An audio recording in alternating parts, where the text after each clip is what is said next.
Gosh, everyone knows about Rayshard Brooks, right? Everyone's aware of the man who fell asleep in his car, who had too much to drink. We're all aware of it. Here goes a short clip for those who are unaware of Rayshard Brooks and what took place over the weekend.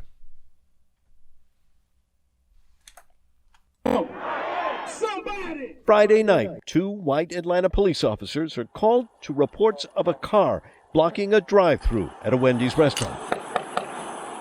They find Brooks, a 27-year-old father of 4, seemingly asleep. This is police body camera video of the incident that for 20 minutes seems normal. Mr. Brooks? Officers suspect Brooks has been drinking. As a solution, Brooks offers to leave his car behind and walk to his sister's home. I can just go home. I have my daughters there right now. My daughter's birthday was yesterday. Hold on, Mr. Brooks. Will you take a preliminary breath test for me? It's yes or no. I don't want to refuse anything. It's yes or no. It's completely up to you. Yes, I will. Okay. Brooks fails the test, and as police attempt to arrest him, a struggle begins.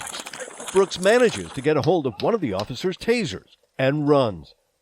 What happens next is seen via surveillance video. Officer Garrett Rolfe gives chase, transfers his taser to his left hand, and reaches for his gun. Brooks turns back towards the officer, pointing the taser, firing it. Officer Rolfe drops his taser, draws his gun, and fires 3 shots. An autopsy report reveals Brooks is shot 2 times in the back and rules his death a homicide. In an interview with CNN, Tamika Miller said their daughter will always associate her birthday with her father's death. And she'll forever remember this birthday as the day that my daddy was killed, the day that my daddy was murdered. Not just the day that my daddy died or passed away, because he didn't just die of natural causes or pass away. This is the day that he was murdered. Protesters took to the streets. Saturday, they blocked the main highway through downtown, shutting off traffic. Police in riot gear moved in to make arrests. Then at the Wendy's, where the shooting occurred, demonstrators began breaking windows. Fires broke out on the property before someone torched the inside. Police are searching for a suspect. Rayshard Brooks is dead, and we see what happened in this case. We see the police officer felt it was necessary to use deadly force. What I enjoy about dealing with this matter, and as disturbing as it is, I hope this gives us an opportunity for some clarity.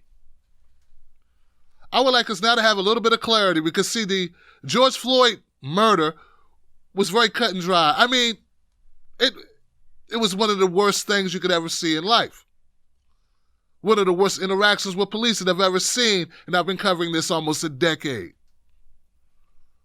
George Floyd made it pretty clear. I mean, only the most heinous of bigots, the most diseased of mind people, thought that George Floyd's murder was justified. Even the harshest critics of Black Lives Matter, the harshest critics of there's a problem with our police, had to admit that, yeah, maybe they didn't need to put their knee on his neck for 9 minutes. Or as Dave Chappelle said, a full 8 minutes and 46 seconds. So, yeah, the George Floyd situation was pretty easy to come up on. But still, they started rearing their heads when they worried more about the damage at local businesses than they cared about the fact that George Floyd was dead and would never go home to his family. And he had been murdered by 4 officers, one outright, 3 complicit, and also acting in concert with the other officer. They all committed murder. But the thing about Rayshard Brooks that I think, for lack of a better way to put it, gives us an opportunity. It gives us an opportunity to see who our real friends are. It gives us an opportunity to define really who our allies are and who are the people that are really supportive. Because, see, it's easier with George Floyd. To care about Rayshard Brooks is to care about yourself. It's to see yourself in the shoes of Rayshard Brooks. See, Rayshard Brooks, what he did was a little different. He was inebriated, drunk, He wasn't in his right mind. He acted in a way that maybe he wouldn't have acted if he was sober. The officer knew that the man was not sober because he tested him. And he knew, hey, this man's not really in control of his faculties. This guy is still drunk. But nothing that Rayshard Brooks said to that officer penetrated that officer's bias towards us, black men, in this case. Maybe he would have done the same thing if it was a white guy. But it wasn't a white guy, it was a black guy. So what I say about this story in this situation is it gets to show us exactly what our friends are, who they are, and what their intentions are, and how much they really give a shit about police reform. See, a lot of people, and a whole lot of people, are making excuses why an officer had to use deadly force against a guy with a taser running the other way, whose car you had in possession of. You had already patted him down. You knew all he had was a taser. Why come there couldn't have been Benny Hill music playing behind this, and it just been like, oh, look at the dumb guy run from the cops. Just meet him at home. Yeah, you could do that. You could look at it that way. But to look at Rayshard Brooks as just a guy who's drunk, who's acting stupid, would mean you'd have to look at him like a human being. You'd have to give a shit about the fact he said he just attended a funeral. You'd have to give a shit about the fact he said he has his kids waiting at home. You'd have to pretend to have humanity when he said, hey, man, I'll leave the car here. I know I had too much drink. I'll leave the car here. I'll walk home. You could pretend that his life was valuable and not use the most lethal force available to you at the time. Yeah, maybe you would have chased him a little further, or maybe you just would have said to hell with it. We've got his license. We've got his ID. We know he's not wanted for murder. He's got a taser. He's going to, hopefully he won't get hit by a car running home because he's drunk. Maybe we don't need to shoot in this crowded parking lot at a man who's done nothing but grab a stun gun while drunk. But see, now the heads of these racists start appearing now. The bigots are popping up, and they're making it very clear. They don't see value in all of us. None. All the arguments that ensued online this weekend over Rayshard Brooks. Oh, he should have just did this. He should have just did that. Okay, but what happens when he doesn't do exactly what he should do? Should he die? Would you want your son to die because he didn't do exactly what you would like him to do at that time? And the fact that he's incapacitated, too drunk to drive, to the point where he fell asleep in the car, isn't that show that maybe he wasn't in his clear state of mind? Have you ever had too many drinks yourself, ever, in life? Have you ever done anything that you shouldn't have done? Have you ever done anything stupid? Ever? I bet you like the fact that maybe somebody didn't do the most worst thing they could possibly do to you at that moment. Everyone has moments that they're ashamed of. Rayshard Brooks didn't get to live past his. And you find that okay. Now, for those people who are so butthurt, they love company so much that they want to now defend Wendy's. Look, I'm not saying that Wendy's should have been burnt down, but you have to understand the mindset of the people who did it. Now, not everybody, but some people were very upset because they felt, don't call the police for anything, let alone a man having a nap. He's really no threat. Yes, it's inconvenient to go around him, but you have to realize what police do to us when they come. They don't see us as human beings. They want to just lock us up. And in light of what we just saw with George Floyd with cuffs on him, it's possible, it's within the realm of reason that Rayshard Brooks didn't feel comfortable being handcuffed.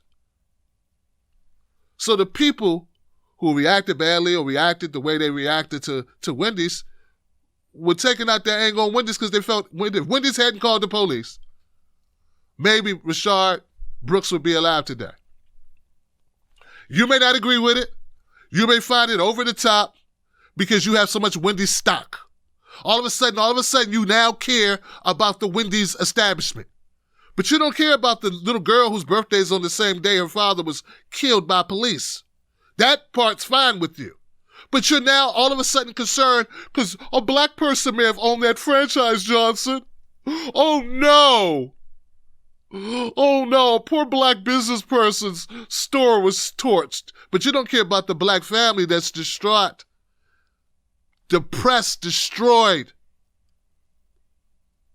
dismantled, unearthed over the killing of their son, brother, husband, nephew, cousin. That part's fine with you. But that Wendy's store, oh God, oh Wendy's, I haven't felt this man since they burnt the Target. Just admit that any excuse that you can find, you will pull out that will give you a deflect and distract away from Black Death. Got to find a way to make the Black Death the fault of the black person. Can never be the fault of the state. Hey, man, that's why I say Rayshard Brooks gives you a perfect example, a very clear picture of what America really is, who these people really are, and how we really see black men in America.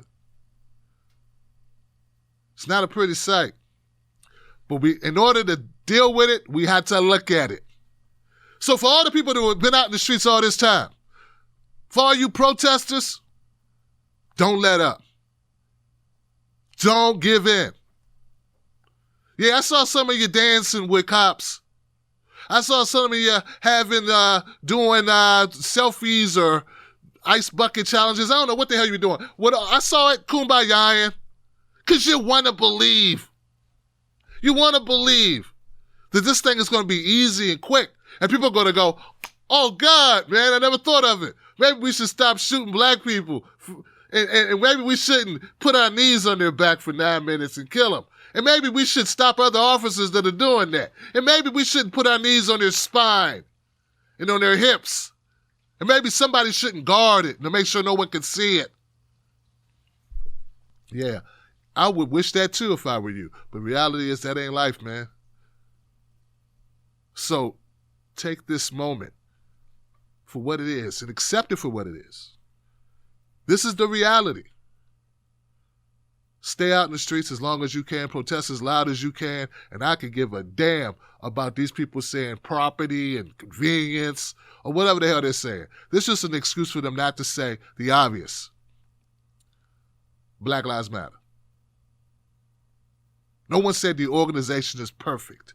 But at this point, Black Lives Matter is not about an organization. You dumbass, you moron, you fake-ass humanitarian.